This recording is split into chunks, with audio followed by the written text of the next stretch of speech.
Tim pencari fakta independen almarhum Prada Joshua Lumban Tobing, yang terdiri dari ayah dan ibu kandung korban, didampingi oleh tim penasihat hukum dari kantor Dr. Freddy Simanjuntak dan Fatner diterima oleh perwakilan fraksi PDI Perjuangan DPR RI Irjen Pol Purnawirawan Saparudin, anggota Komisi 3 DPR RI dari fraksi PDI Perjuangan, Jakarta tanggal 12 Maret tahun 2025. Dalam pertemuan tersebut, keluarga korban menyampaikan beberapa poin penting.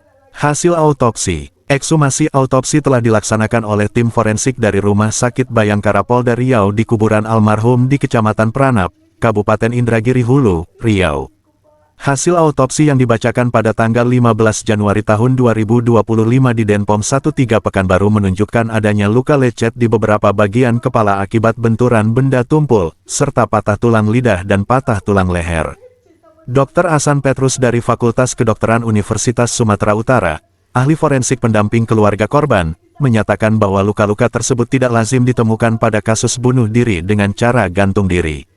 Dr. Freddy Simanjuntak, selaku kuasa hukum keluarga korban, meminta fraksi PDI Perjuangan DPR RI untuk mendesak diadakannya rapat dengar pendapat umum RDPU yang melibatkan Komisi 1 dan Komisi 3 DPR RI dengan mengundang institusi TNI Angkatan Darat, tim forensik, dan pihak terkait lainnya.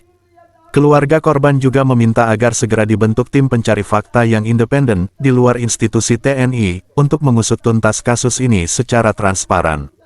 Dr. Freddy Simanjuntak, yang juga Ketua DPD Granat Provinsi Riau, menekankan bahwa temuan tim forensik harus ditindaklanjuti dengan proses hukum untuk menetapkan tersangka dalam tindak pidana pembunuhan ini.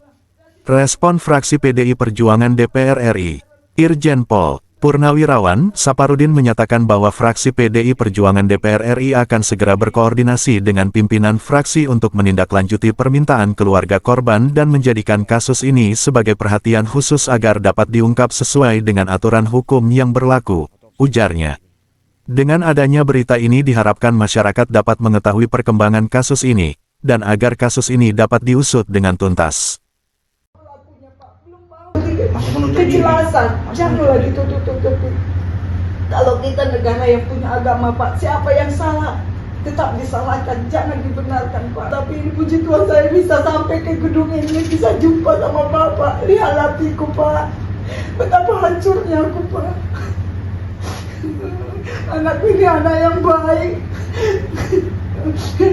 Sebelum dia meninggal aku masih kece sama dia, gak ada masalah, Pak. Ternyata besok pagi kamu meninggal. Saya rasa saya ini udah kayak disambar petir. Jadi tolonglah aku, Pak. Udah 8 bulan aku kehilangan anakku ini, Pak.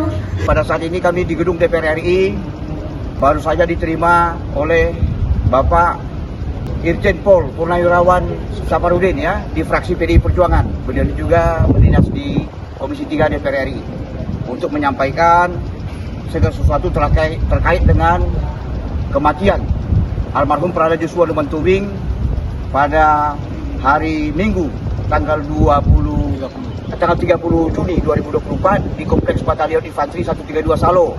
Nah, pada saat ini kami bersama dengan Bapak kandung dan ibunya, Bapak Joshua Lumban Tobing dan Ibu Marbun ya. Kami yang sudah diterima dan mereka berjanji akan menindaklanjuti dari fraksi PDI Perjuangan bersama-sama dengan Komisi 3 dan Komisi 1 dan harapan kita dalam waktu yang tidak terlalu lama akan dilaksanakan rapat dengar pendapat umum RDPU. Mohon doanya pemirsa, dan kami setelah ini akan berangkat menuju ke Mabes TNI untuk mempertanyakan hasil autopsi, hasil ekshumasi, dan menanyakan hasil tindak lanjut proses hukum terhadap temuan dari tim forensik yang dilakukan oleh tim forensik dari Rumah Sakit Bayangkara Polda Riau. Mohon doa restunya pemirsa. Tuhan Yesus memberkati. Terima kasih. Tim Garuda News melaporkan.